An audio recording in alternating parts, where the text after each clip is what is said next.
Miss Rufa, totoo po bang wala kayong kinalaman sa nangyaring isyong ito? Yes, Your Honor. I'm so honored, like an honor student. Yes. Okay. Ngayon, sige, sabihin mo kung ano yung kwento mo, ano yung side mo sa nangyaring isyong ito. Okay, Judge, ganito kasi yun. I am as well a victim. So please let me go.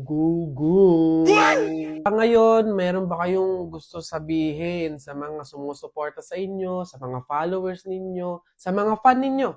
Yes. Hello everyone. Magna cum laude po ako, hindi po magna nakaw. Yes. So please, I need your help. Hooray! Yun lang po. Okay, alright. Salamat po sa inyong time, Miss Rufa. You may go. Ay, pwede na po kayong umalis.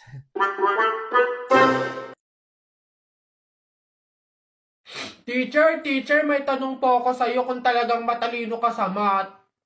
Ay nako, Tutoy, bata ka pa mapapahiya ka na. Kaya nga math teacher mahusay sa math. Ano ba yung tanong mo? Halimbawa, teacher, meron akong 30 pesos. Tapos, bumili ako ng hamburger, 18 pesos isa. O, ilan yung sukli ko? Diyos ko, Tutoy, napakadali. 30 pesos minus 18. O, edi 12. 12 pesos ang sukli mo. Ah, mali, teacher. Ha? Bakit? Paano mali? 2 pesos lang sukli ko. 20 lang kaya binayad ko. May nakita ka bang 30 pesos na buo?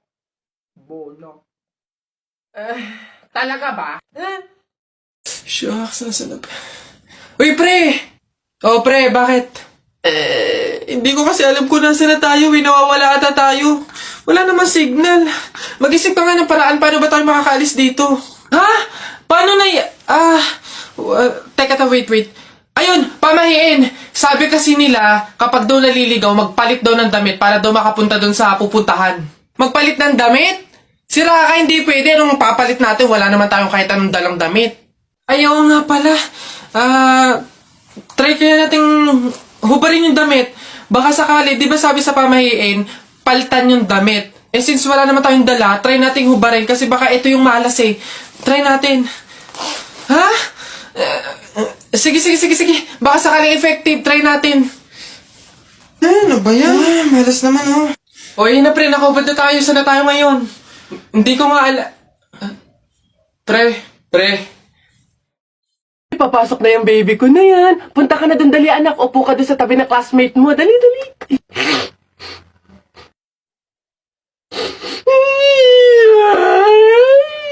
Ay, sige, magagalit si teacher, nak. Sige. Tahan, anak. Dito lang si mama sa labas. Titignan ka lang, oo. Dito lang si mama, oo. Dito lang ako, oo. Sige na, dali. Dito ka lang? Oh, nak, dito lang si mama. Dito lang sa labas. Titignan kita, ha? Oh!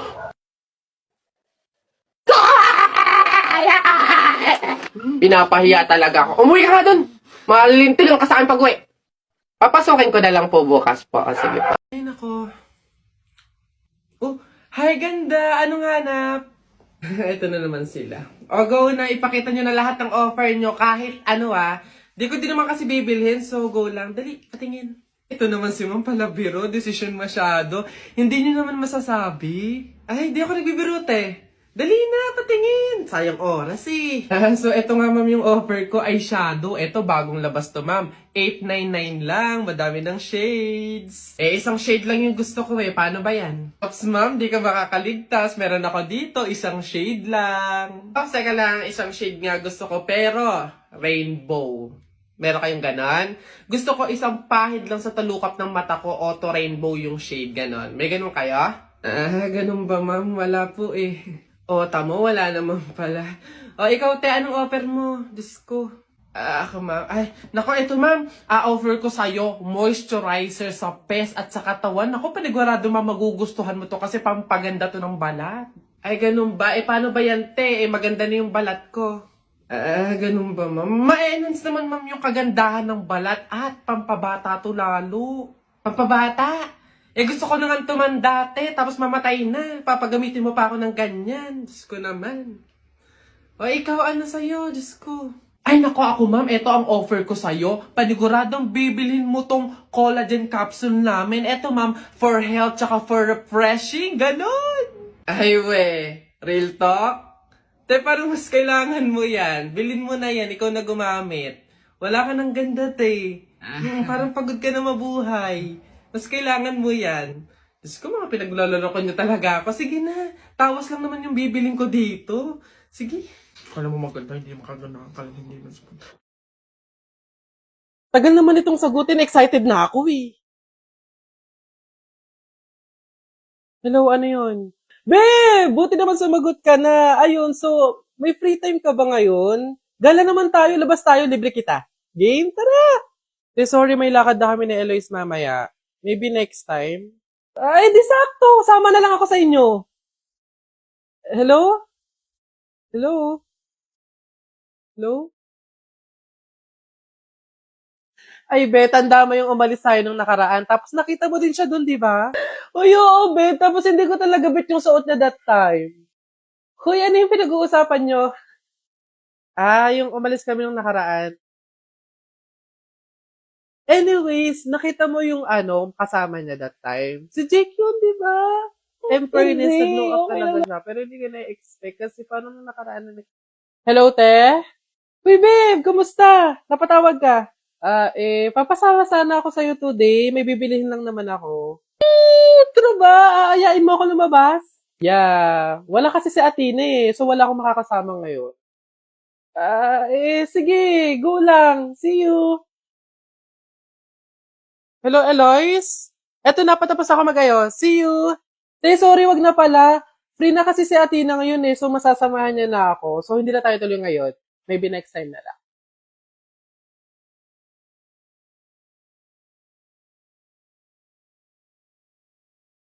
Hoy, Mike Jun, Alex, may tanong ako. Anong gagawin nyo kapag kayo na lang tao sa mundo? Dali-dali, basta sasakay ako sa mga Ferrari, sa helicopter, tsaka sa mga eroplano. Tapos okay lang kahit ibangga ako kasi wala na namang mga pulis eh. Lalo sa akin, pupunta ako sa Star City tapos sasakyan ko lahat ng mga rides doon. Ikaw na nga lang mag-isa eh. Sino magpipindot nun? Ayo nga. Ayun na yung sa inyo basta ako wala namang makakakita sa akin, maguhubad ako. Anak? Oh, Nay. Kunin mo yung mga ginamit sa sugal ng burol ng lolo mo tapos sunugin mo. Nay, bakit? Basta masama yung pamahiin yun, gawin mo na lang. Yung mga baraha? Oo nga, basta lahat ng ginamit sa sugal, sunugin mo. Lahat ha? Sige, Nay.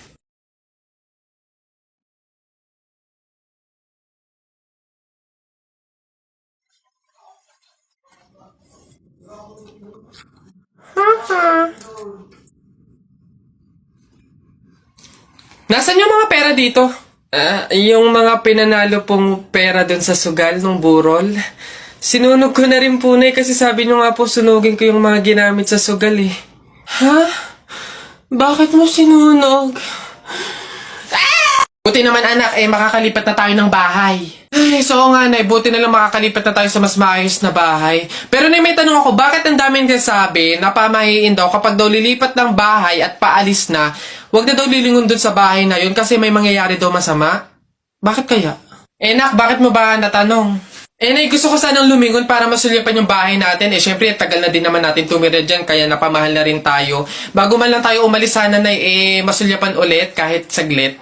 Ay, hindi anak. Sige lang, lumingon ka lang. Hindi naman tayo naniniwala sa mga pamahiin na yan, di ba? Walang mangyayaring masama, panigurado, promise. Sige, Nay. Ay! Hoy, kayong dalawa. Ay!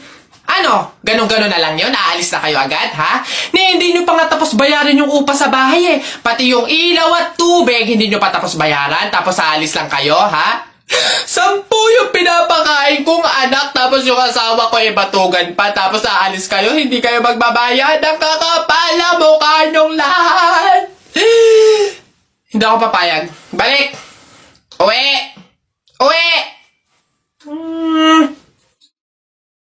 Uy, pre, naiihina ako. Uy, gagi pre, ako din. Tara sa McDo tayo maki-CR. Bawal dito, public place eh. Tara, tara, tara. Dito, dito. Ay, okay. Uy, teka. May pwesto ba kayo dong lamesa? Wala po. Oh, pagkain, umorder ba kayo? Ay, wala din po. Oh, ayun, dali. Alam na namin yung mga ganyan nyo. Hindi na ba kayo mga umorder, pero pupunta kayo dito para maki-CR lang. Tapos ano, iiwan yung makalat, iiwan yung madumi, tapos kami yung mapupurwisyo. Hindi na pwede mga ganyan nyo. Kung gusto nyo maki-CR, 20 pesos, sa akin na bayad. Ay, ganun po ba? Sorry po. Ay, ito po, boss.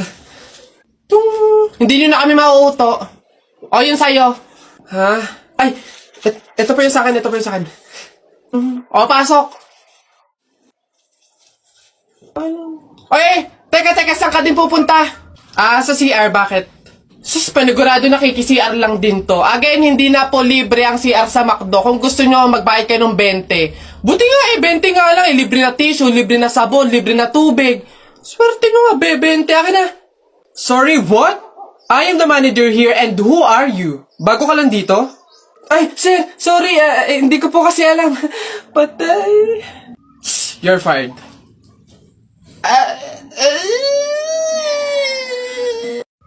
Hoy anak, Jepoy. Nay, bakit? Mamaya kapag nasa burol na tayo ng lolo mo, wag kang iiyak, ha? Nay, bakit?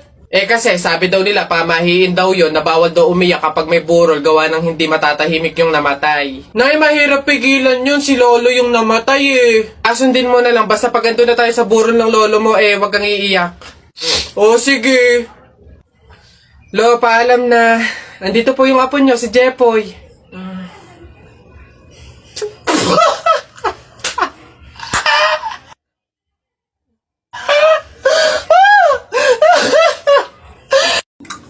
Uy, pre!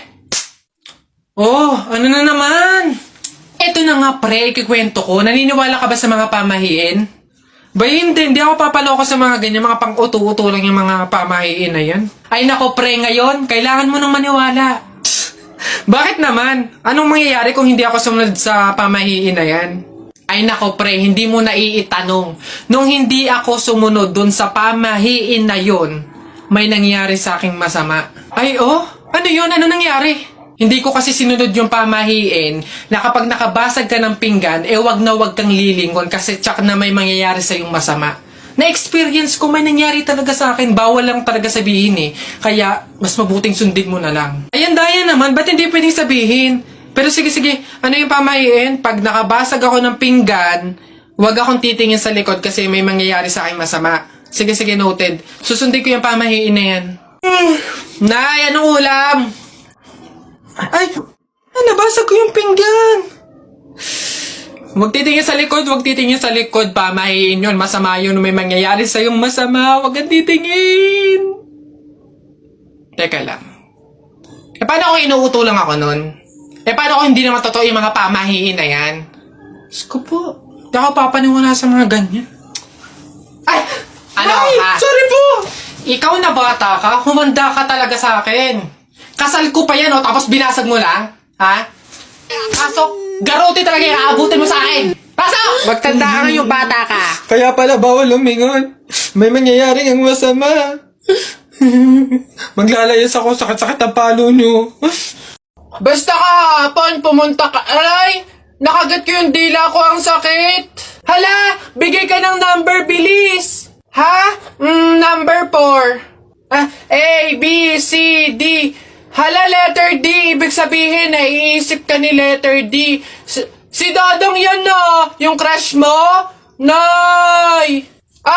Hindi naman. Hindi ko na naman crush yun. Asim-asim ni Dodong ikaw nga, tinan mo yung yung ilong mo nagpapawis. Ibig sabihin daw niyan selosa nagsiselos ka siguro pag may kalarong iba si Mark Jun, no? Hindi naman ako selosa. Anong paki ko kung may kalaro ng iba si Mark Jun? Andyan pa naman si Tep-Tep. Ano ba yung?